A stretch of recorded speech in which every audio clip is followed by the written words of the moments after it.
to Season 1, Episode 1 of Show Don't Tell, the show where we show ambiguous objects of perception without consistently telling you what they are because we want to support ambiguity. Hello, my name is Jonathan Zapp of zapporacle.com. You know, Carl Jung once said, unequivocalness is the path of death, and ambiguity is the path of life. By contrast, George W. Bush said, you're either with us or you're against us. That unequivocal statement led to an unnecessary war and many unnecessary deaths. On Show Don't Tell, we show you objects, like on Show and Tell, except that they are ambiguous objects, and what we tell you about them may be misleading. So, for example, I have a small collection of extraterrestrial objects salvaged from a crashed saucer near Madrid, New Mexico. They're made of impossibly light metallic alloys with isotopic ratios not found on the Earth. But because they are so unambiguously extraterrestrial, we don't talk about them on the show. You look like you're curious about that. Well, wow, this is really extraterrestrial. Strider, how many times do I have to tell you, never believe anything I say? Okay, I got it. Never believe anything you say. No. You just did it again. I said, never believe anything I say, and then you instantly believed what I said about that. Remember, ambiguity does not include all or never statements. Never believe anything I said is unambiguous. You may choose to believe some of what I say, disbelieve other things I say, but take most of what I say and what other people say with a grain of salt. In other words, as ambiguous as a mixture of possible truths and falsehoods. Got it.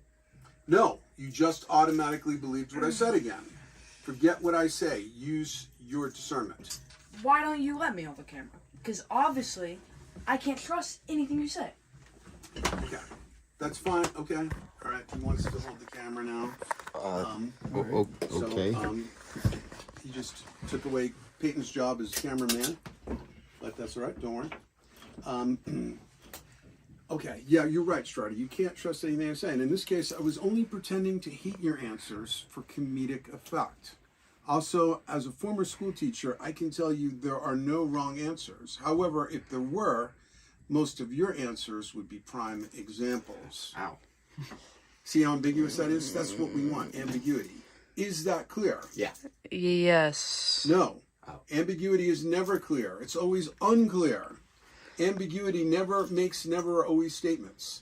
But since these ideas I just shared about ambiguity included never and always statements, it's ambiguous whether they're true or not, which is good because that's ambiguous. But anyway, when I asked Strider, is that clear? And some of you guys also answered yes.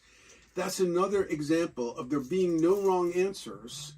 But if there were wrong answers, Strider, you're saying yes would be a perfect example. Okay. All right, moving on. It's actually, we're going to talk about, here's our ambiguous object of perception. Okay. And it's actually just an old curiosity. According to the guy that I bought it from, take this with a grain of salt, it was a guy showed up in Montrose, Colorado in 1889, claiming to be a time traveler. What season? I don't know the season. He wasn't that specific. Okay. But he stayed in Montrose for a couple of weeks in an inn, and then one night he disappeared, didn't pay his bill, but he left behind a steamer trunk with 8 of these cubes. Do you know about the other 8 or the other 7? I don't know about the other 7. Do you know what it does? I don't know. Well, I don't know. But how do I know if the story, if the seller told me, is true or not? Well, you don't. It's ambiguous. Wrong. It is not ambiguous. The seller's story is definitely a lie because I just made it up. Oh. You guys have got to stop believing what I say because I'm what's known in literature as an unreliable narrator. Archetypally, you would say I'm a trickster, so you have to be very wary about everything that I say. Even that? Well, that's for you to decide. Okay. Okay, I'm not here to tell you what to think. So actually, the way I actually got this is one of the Ukrainian, well, I keep saying kids, but they're grown men now, kids I grew up with, who is now a retired nuclear engineer from General Electric. He worked in their in their submarine program. His name is Jerry Zalutsky.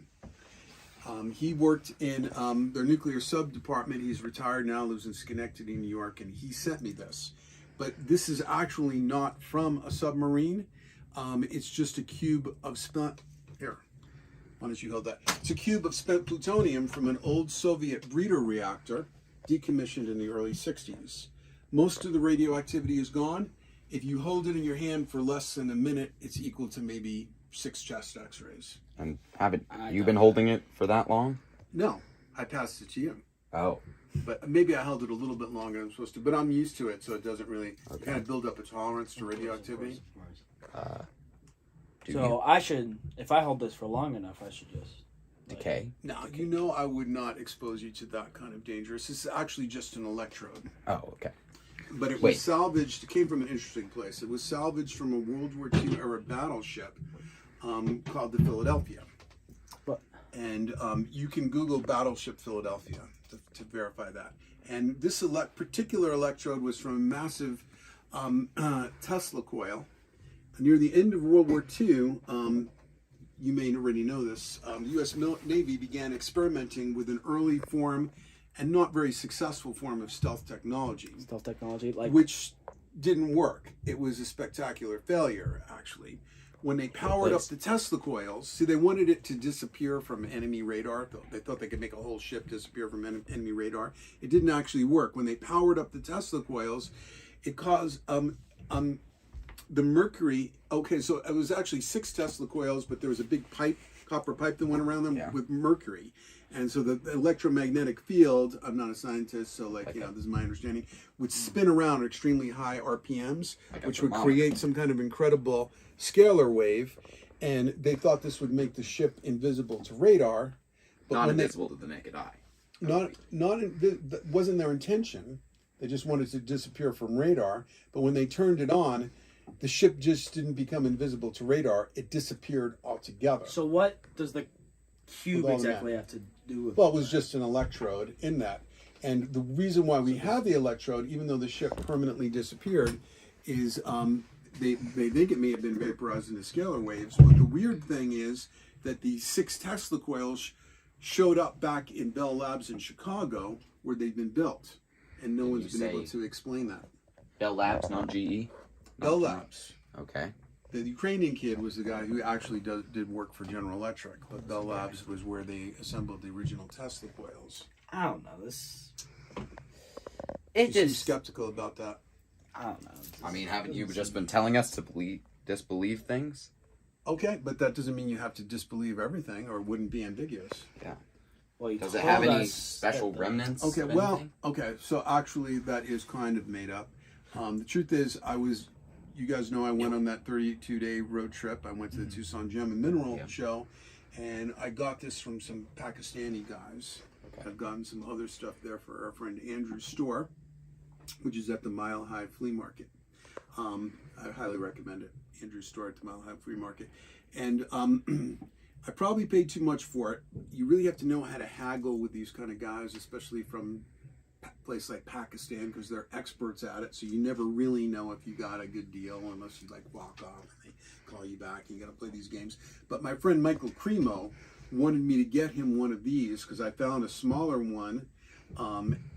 The last time, 2 years ago, I went to the Gem and Mineral Show. It's called a D-Bolt. They get them from a tungsten mine in Pakistan, and they're supposed to be anomalous cubic crystallizations of tungsten. But which is amazing because so this is naturally forming. Yeah, I mean, well, most crystals are hexagonal or cubic, like more spherical. crystals, gem crystals, are hexagonal, like these rubies over here. You can see the hexagonal shape here. This is much more common. But fluorite, any ones that are pyramidal, those are cubic. So is diamond cubic. But Michael Cremo has an alternative theory that he wrote about in his seminal book, Forbidden Archaeology. And his theory is that these are man-made objects, the D-bolts. And because they find them in rock matrix at least 100 million years old. So how could they be man-made? Well, that's the whole thing, because Cremo believes, if you read Forbidden Archaeology and many of his subsequent works, and his work is taken more seriously in European archaeology than American archaeology, he believes that there's evidence of advanced human civilization that was destroyed by a cataclysm, perhaps a massive thermonuclear war. There's another guy, I can't think of his name at the moment, who So who is it presented radioactive? tremendous, If it's from a nuclear war? very, very slightly radioactive. So more than a minute is okay? Yes, I think so. But I mean, I don't actually know Michael Cremo. I've actually just read his work, so he didn't actually ask me to get these. So but there were Pakistani guys at the Gem and Mineral Show that I got these from, but they claim that they're molds from an old jewelry factory. Okay. Okay. And what they would do is they would take sheets of silver or copper or whatever, and they would bang them into this to make shapes. So it seems a little it's bit like an anvil. seems a little bit inefficient because just all of them are spheres, is just like tinier spheres. Or... Why would you need six sides? I've asked that same question too, and you know the thing is that like these guys are unreliable narrators, Pakistanis, because they also tried to sell me these iridescent glass fragments that they said was broken Roman glass. But like, does the Roman Empire go into Pakistan? I don't know, but where did they get the Roman glass? Work, 'cause you got How it. could we verify it? It would have to be carbon dating, you know, and stuff. Right. So when I asked my friend Will Goldwaith, who's the jewelry maker, he made some of these bracelets and stuff like that. Actually, he also performed music with Strider Jones here. People can look him up on any musical platform.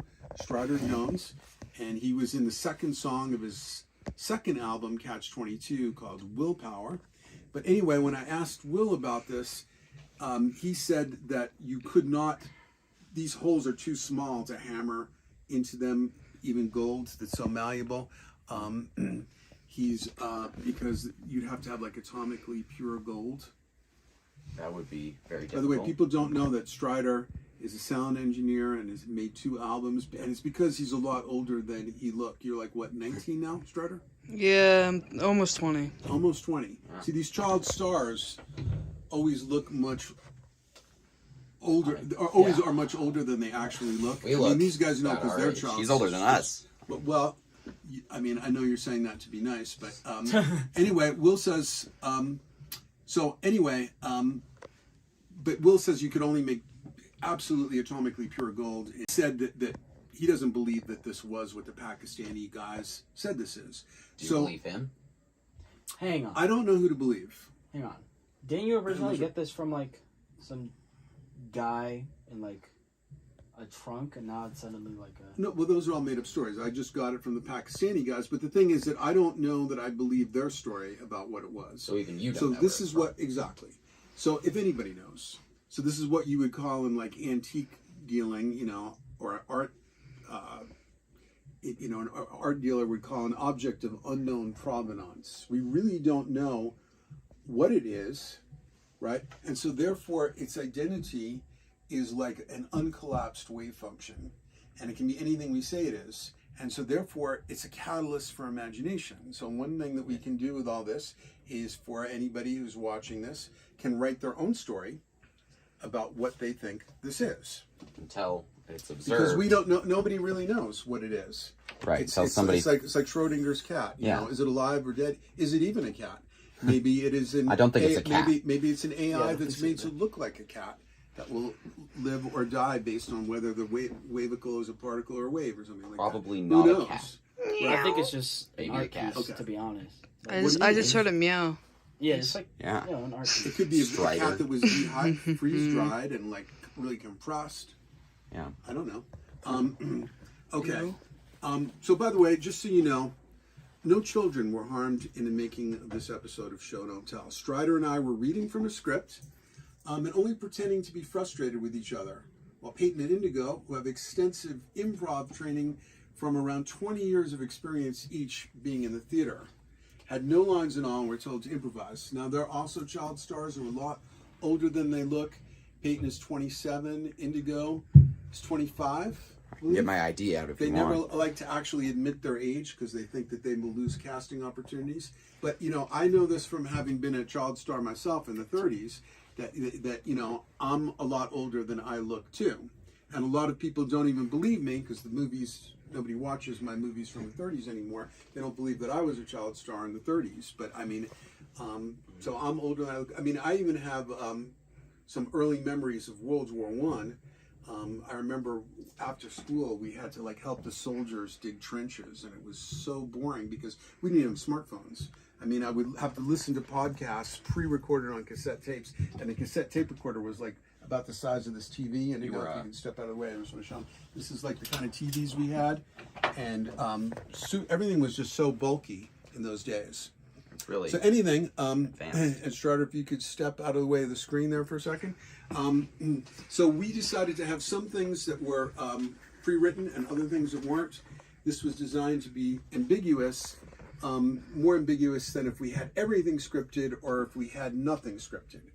I realize you may have ambiguous and or ambivalent feelings about this whole video you just watched. If so, thank you.